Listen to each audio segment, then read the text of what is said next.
Hello, and welcome to the Bluegrass Sports Show. The BS show, which that was BS. There's no muscle there. We're two fat guys that BS. talk crap. Apparently, we are the Look at mounds that. of masculine. By Look at mounds, that. I mean fat. It is, Fat it mounds. is kinda There's fat. no mass. Feel that, baby. Feel No, that. I'm not touching you. Anyway, showing off for football, baby. Oh, So, stop it. I'm Carl, I'm very. the animal, and today we are coming at you. I'm getting very loud with our top 5 college basketball coaches. Of all time. Oh, I guess you're finishing it. Well, you didn't finish it. I know, but I was going to. I was just giving I suspense. thought you were just sitting So- at the table. All right, go ahead. You gonna Go ahead. You gonna let me go first? Oh, you can. We just I don't breaking know. the ice right there. No, I meant go ahead and keep talking. But Oh, okay. you Our- can give your list. Our goal today, and of course, we hope it's debatable. We hope it makes you all talk. And we hope it's fun. And it's probably going to make us talk in regards to this. And just, I'm actually, at this point, my list is made. It's in my lap. Me too. I'm still thinking about 1 and 2 if I want to swap them or not. So I'll make that decision whenever I get to it. Ooh. Would you like me to start at 5 or do you want to I start don't at 5? care. It's up to you, bro. Go ahead. So at my number 5, I'm going Jim Calhoun. Okay. Go At on. number 5, I'm going Jim Calhoun, and the only reason really for going Jim Calhoun at number 5 is because to me, you never really heard of UConn before Jim Calhoun, and he completely turned that team around himself, right? So, and I think they won. Hang on, I think they won like 600.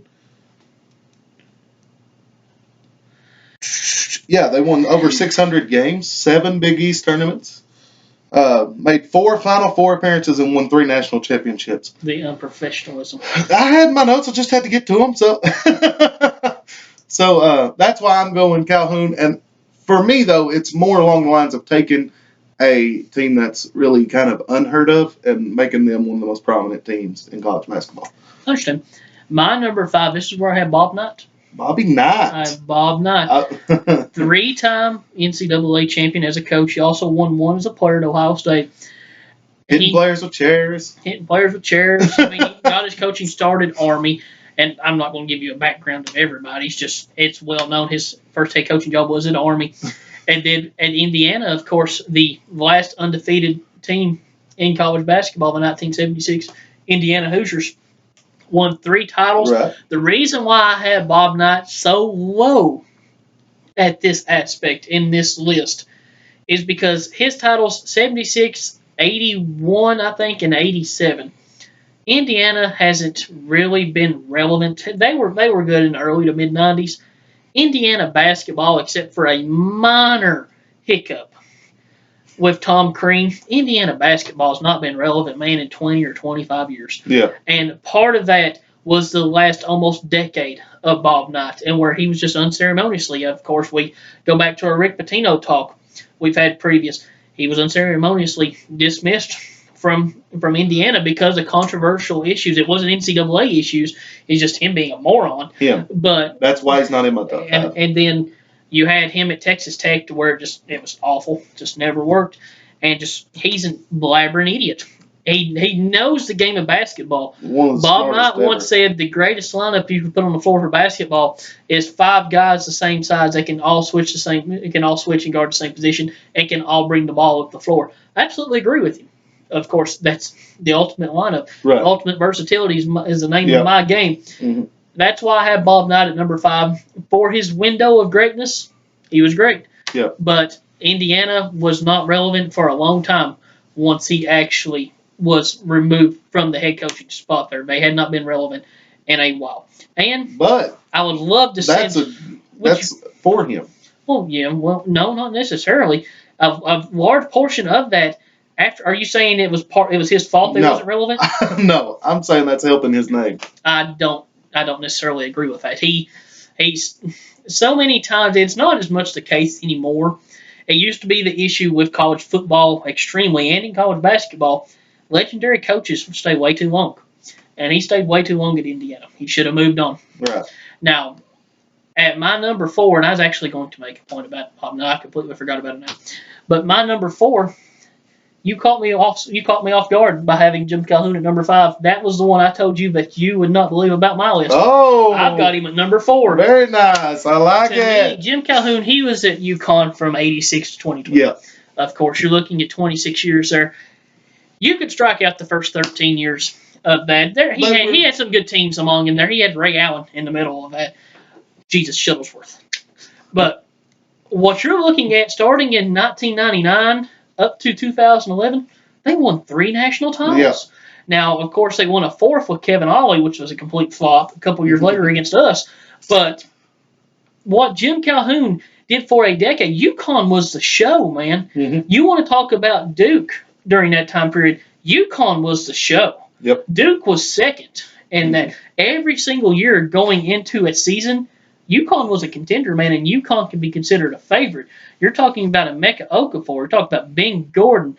You're talking about Charlie Villanueva, Rudy Gay. There's even some guys going back in the late 90s, early 2000s that I've just gone brain dead here that I can't think of.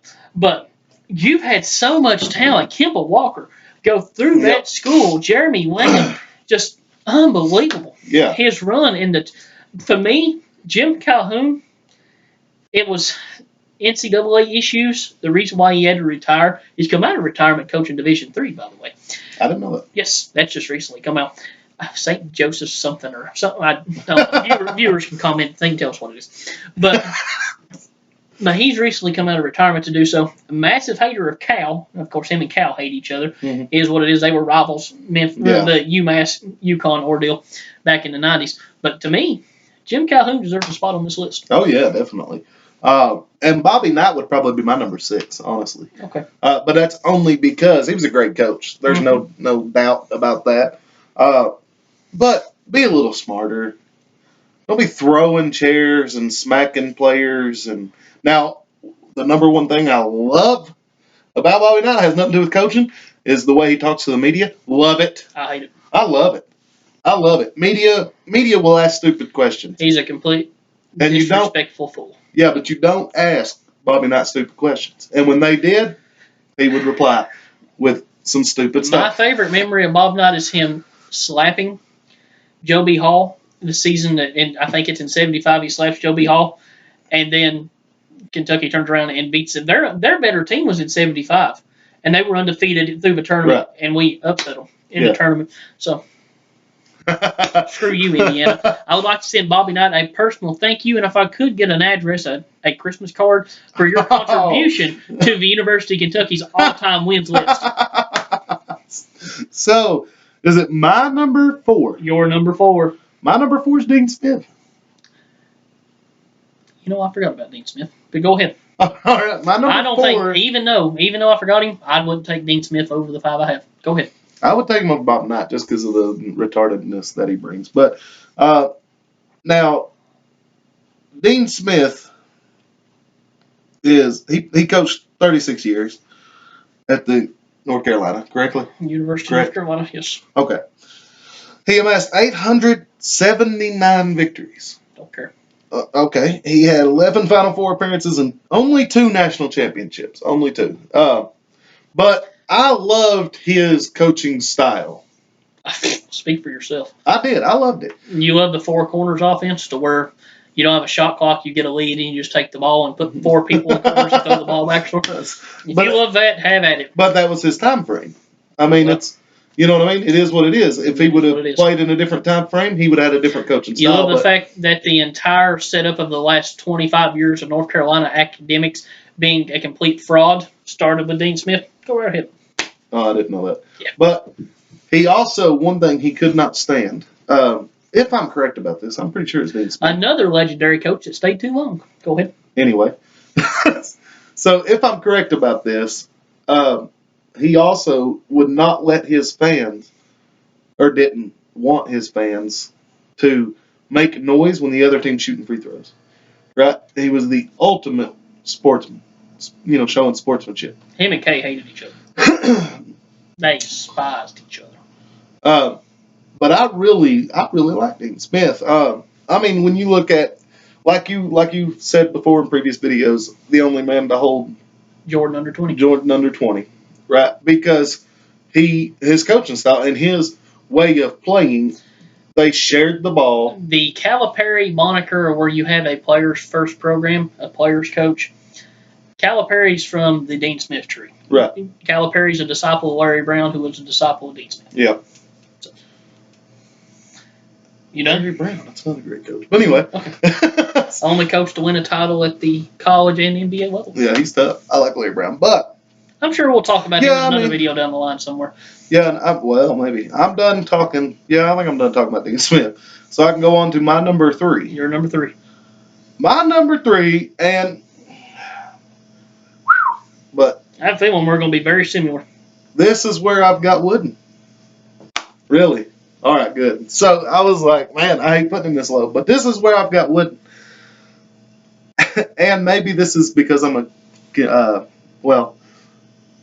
this is because I am who I am, but I've got Wooden right here. Now, everybody knows his historic run, with the UCLA team, and the, 4 years there of absolute straight dominance. Am I right about that? The longest streak without a loss? The longest undefeated streak Yeah. in college basketball history. Right. So, obviously, he's a great coach. 83 or 84 It's games. a lot. It's a one of the lot. two. But obviously, he's a great coach. And when we talk about recruiting, he's still a great coach in that aspect, bringing in Bill Walton, which I know you hate, but bringing in Green, Lou Alcindor at that time. He was a great recruiter, great coach, obviously with his 84 in a row, championships, whatever. Shut up, Barry. Barry is a scandal freak, son. He loves it. But so you got to give him props. But like you guys, have hounded me about before, is that it was the teams he was playing against that may have had something to do with all of his success. You're just keep talking. You're just saving me breath. I don't have to. But no, I want you to be able to talk. We ain't doing the freaking Patino video where I talk for 30 minutes. So I mean the opposite, but you know what I'm saying. John Wooden with 10 championships to his name, of course, multiple Final Fours outside of that. Right. That was in an era. Just the NCAA tournament was different. You had the West Coast teams would play the West Coast teams. The winner of the West. Shaq's number, sorry. Winner of the West would play the winner of the East, and the East was far superior to what the West was outside of UCLA. Right. Take nothing away from him winning 10 titles. It's still fantastic. Mm-hmm. It's a very large window for a flash in the pan. It's absolutely, but it's the brightest. Wait, what? It's the brightest flash in the pan there ever. Flash in the pan. A flash in the pan, that just means one bright spot in a black pan. Means you can have a terrible pan, but there's a flash over there that makes it look nice. Never heard It's that. the biggest flash in the pan in college history. Now, granted, it's a pretty massive bright flash, but still, UCLA relevant through a John Wooden era. Mm-hmm. One title since then, and not really that relevant since then. So to me, Not at all, really. John Wooden has his right to be on this list. The two I have ranked are ahead of John Wooden. I like better. I would take ahead of John Wooden, absolutely. Yep. Now, here's where... So is he your number 3? He's my number 3. Okay, so who's your number 2? My number 2. I can't. If you're doing what I think you're doing, I can't. Number 2, I'm going with Adolph Rupp. Oh, man, I can't do it. I can because You're showing unbiased? Yep, well, no. I got you. Well, it's not showing that I'm unbiased. That's just common courtesy to our viewers. What I'm doing is I'm putting a lot of weight on the argument we just made against Wooden. Right. Rupp played in an era to where, as far... But he played in the more dominant side. He played on the more dominant side, yes. But it was still... It's harder to win now and win championships now than what it was then. Now, granted, Rupp was fantastic. 4 titles. He was fantastic. Numerous Final Fours. I mean, he coached an Olympic team, for God's sakes, like he does now, of course. So who's your number 1? Just shut up. The 48 national title team for Kentucky also went and won a gold medal. That team specifically in the Olympics with Rupp coaching.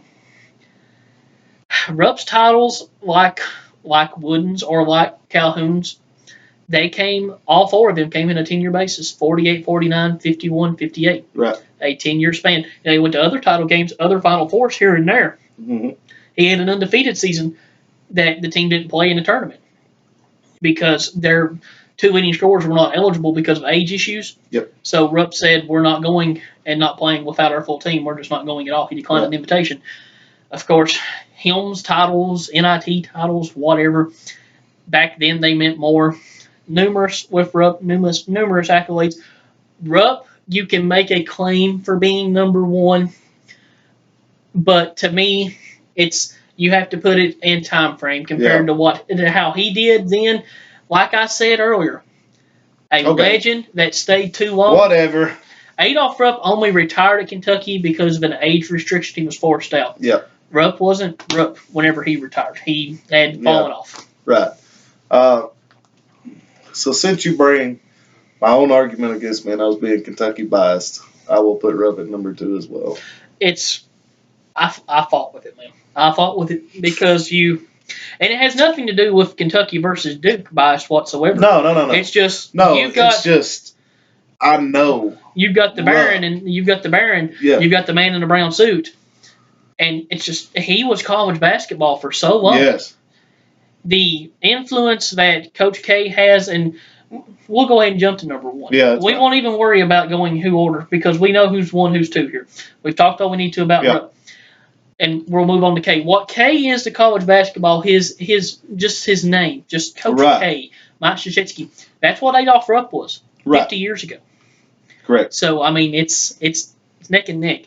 With Mike Krzyzewski, you've got someone who's won 5 titles, over 1,000 wins at this point in victories. Now, granted, you play a lot more games now than what you did then. Right. He's been at Duke going on 40 years at this point.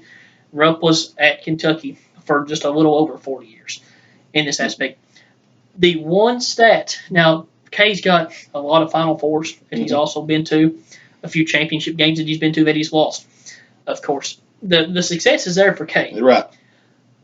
Mike Krzyzewski could win his next 450 games in a row, and still have a lower winnings percentage than Adolph Rupp. Right. Absolutely. Right. K, you have to put at the top of this list. It's very debatable, him being at the top. Duke, if you don't put him there, you could easily see him going there. Duke was a relevant program before he got there. I mean, his first year with Duke was 79 or 80. One of the two, Cody Johnson, can correct me on that. Well, I'll correct you. What was it? Because Dean Smith coached Michael Jordan 82. What's your point? What's that have to do with? Or are you talking about him as assistant?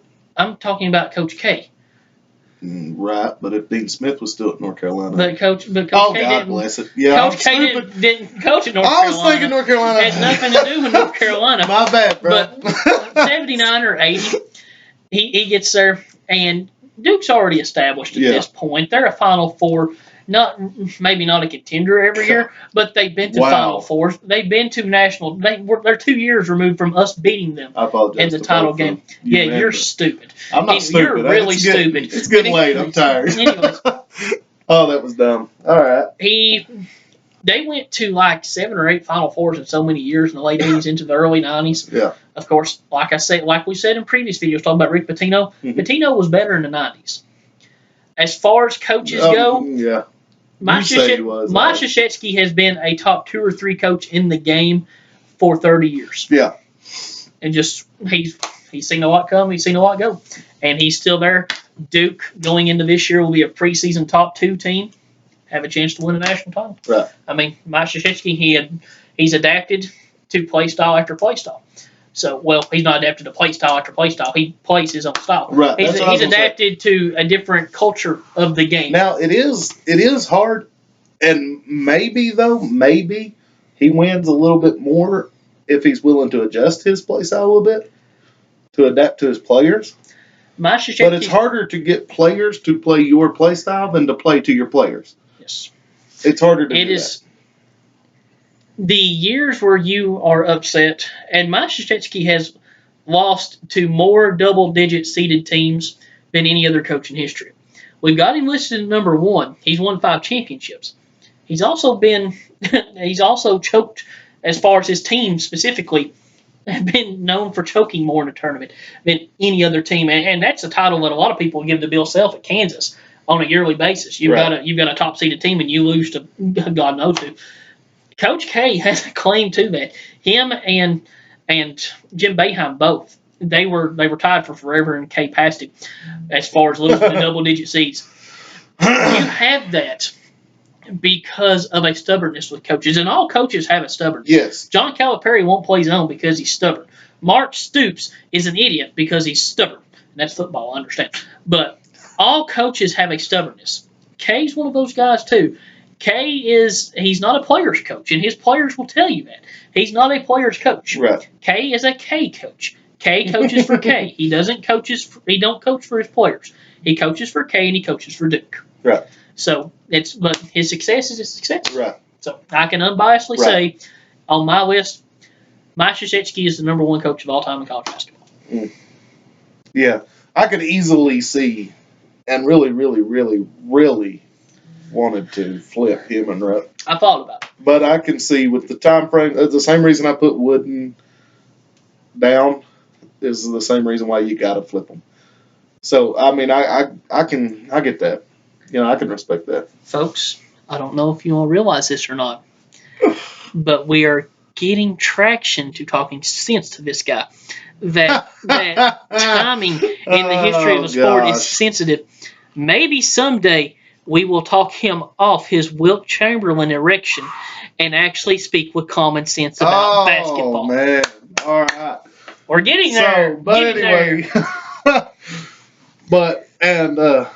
I like this video. And some people, especially younger fans, Coach Cal has done nothing to be a top 5 coach yet. He could get there, but he's not there yet. As far as being an individual coach, Cal's had a lot of success. Well, what separates Cal from these guys, Cal, at this point, he's ahead of K's pace as far as victories. Yeah, I know. What sets Cal apart? Yep, he's only got the one. In which the best team, Cal's had a lot of really good teams into the tournament. You could easily label as that team should win the title. And that happens. Right. And another thing for Cal is he may be. He's definitely none of the coaches on our list had to deal with it. Really. What? The one and dones. Well, that's what K does now. But yeah, it's what he does now. He adapted to Cal's mindset as far as recruiting, in which I will argue K is not near the one and done coach that Cal is. No.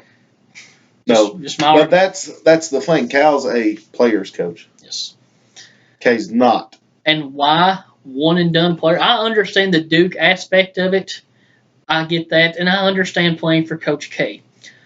If you look at a track record as far as being a one-and-done player and that's your aspirations, why you go to Duke instead of coming and playing for Cal is beyond me. Well, yeah, I'm right there with you. And the same question is that, why did Sharif O'Neal go to Arizona? Well, it's whatever. You look at these one-and-done guys, and you can go other places and succeed. I'm not saying that you can't. You can. But if you look at all the top young guys across the league right now. But Cal is going to coach you for the NBA. Exactly. He's going to prepare you. Yes. He's going to adjust to the play style of his team, and it's going to be a pro-based adjustment. Right. Where with K at Duke, you're going in, you're being recruited to play college basketball. Well, not necessarily college. Yeah, exactly. Yes. Exactly. The proof's in the pudding. Right. Kyrie Irving and Jabari Parker. And that's it. Maybe Brandon Ingram someday. We'll see. Maybe Jahlil Okafor someday. We'll see. There's a lot more. They're there than what there are. We'll see with Kentucky. See, and that's the thing too, right? When we talk about Coach Cal, we're talking, and the players he's put in, more of them are do more type players. when you talk about Jahlil Okafor, Kyrie Irving, you're talking about offensive dominant players that can't play defense. Brandon Ingram, he's pretty good defensively. No, he's not. He's okay. He's long, athletic, which is going to help you defensively. Gumby was long and athletic, and he Who? could guard me. Gumby. Who's Gumby? Didn't you ever watch Gumby? No, what's Gumby? I'm sorry, this video's over. I don't know who Gumby is. I'm protesting. I'm taking a kneel. I'm getting down Taking a on kneel? taking a kneel. Knee. Leave me alone. I'm taking a knee. I'm going to kneel towards the rest of this video. Oh, I'm not man. saying another word. End it. Tell them, bye, and thanks for watching. Come on. You all watch Gumby. Bye. Thank you all for watching. If you liked it, hit that like button and the subscribe button. Perry can continue to stare over at the wall all he wants to. It's a pretty cute wall. But anyway, thank you guys. Have a great day.